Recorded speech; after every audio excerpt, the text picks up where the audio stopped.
Hello and welcome everyone. Today, I will share to you some information that will help you to your journey on the parallel universe. Just kidding, on the parallel and distributed computing. In a brief definition, a distributed computing is a model in which components of a super systems are shared among multiple computers. Even though the components are spread out across multiple computers, they run as one system or on a sink.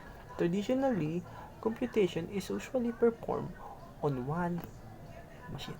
Like when you input some information on a machine, the machine will process this information, then it throws some output. We always experience these basic things, like when we use our computers, our laptops, or mobile devices, or other computational devices. It is true that in our daily life, it is enough. But when we are talking about a larger projects or difficult computation, this thing is not enough on a single machine. Like when a social media company like Facebook processed their task, they did not process their task with a single machine. If not, then how did they process their task? The idea is simple. You take a large and complex task and actually chop it into bits, then distribute this task over a large number of computers so that each computers only need to process a small job. Remember, all the computers are working in unison, and as a result, you get back the result of your large computation in a far less time. Now that we know what is distributed computing, let's talk about the two useful things in distributed computing, the cloud and the Internet of Things. What is a cloud? So basically, in a normal cloud, there is a dense cluster of water molecules that appears as a single object from a distance. So, a computing cloud is a dense clusters of computers working together in such a way that to a normal observer, they all appear to be one giant computing resources. In short, that's the cloud.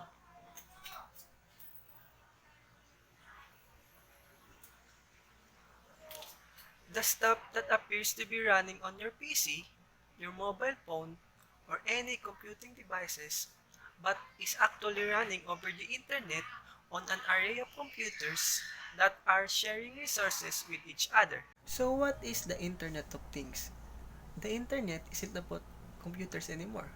Now, all kinds of everyday objects can connect to the internet, including cars, thermostats, sporting equipment, refrigerators, and even shoes. That is known as the Internet of Things. Now you may be wondering, why would shoes need to be connected to the internet? Well, shoes can collect data, like how many steps you take, which can be viewed from another internet devices, like smartphones, by using the cloud. So, all of these definitions are said, but how the cloud and Internet of Things works, or what is the architecture of the cloud and the Internet of Things? There are two distributed computing systems, HPC systems, or high throughput computing that falls to disparate nodes. That means each machine are independently working for a small job to produce a task. And HPC systems, or high performance computing, that falls to homogeneous nodes. That means each computers are performing the same task and are connected to each other. Both are used if you are dealing with complex and big tasks that will be processed in a short period of time. So let's start with the HPC side. The HPC systems is inside of a cluster of supercomputers or massively parallel processors or MPPs. The MPPs are working together simultaneously with super high-speed connections. So basically, MPPs is the centralized process control process. The cluster of or MPPs is inside of a computational and data grid, which handles the computation and the data processing. The computational data grids working together to supply the needs of a software, which are Web 2.0 service or any service-oriented architecture, Internet of Clouds or virtualization, and Internet of Things like RFID and sensors. HPC system side. Like I said earlier, the computers or the systems on it are processed independently. So, HPC is not homogeneous nodes. Rather, it is disparate nodes. The independent computers or systems are connected as a peer-to-peer network that share files simultaneously. HPC use distributed control that is graphically sparse. So like HPC, the computational grid and data grids working together to supply the needs of a software, which I said earlier. So basically, an interconnection network in a parallel machine transfer information from any source node to any desired destination node. This task should be completed with as small latency as possible.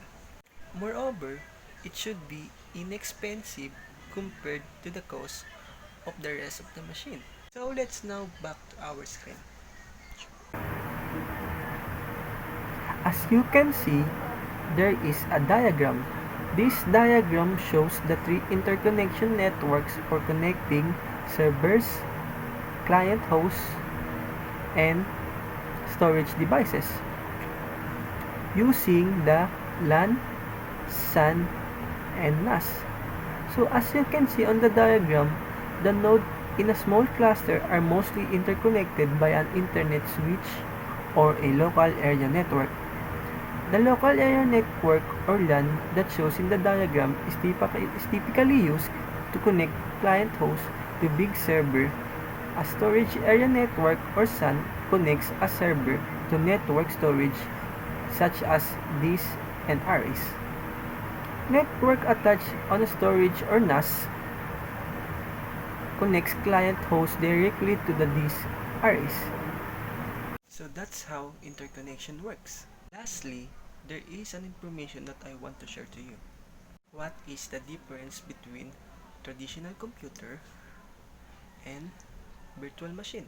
The gadgets that we are using today, like our computers, laptops, and mobile devices are traditional computers. Traditional computers runs with a host operating system specially tailored for its own hardware architecture. On the other hand, virtual machine is an emulation of a traditional computer.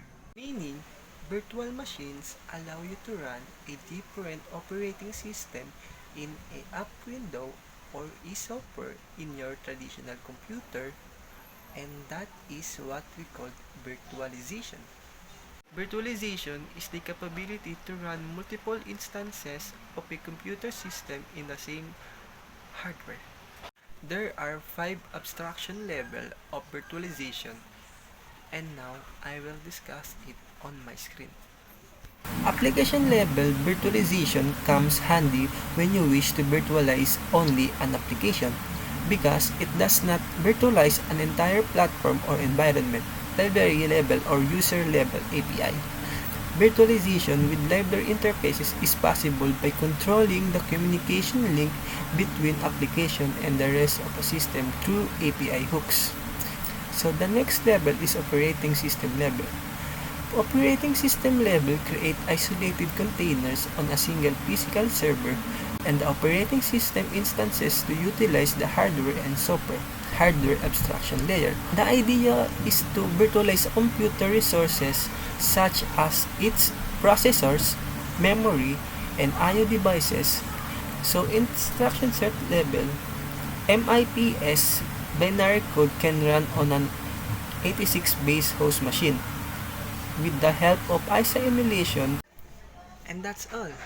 I hope you learned something from this video. I am Jericho C. Villarasa, a computer science student. See you soon and happy learning. The reference is on the description.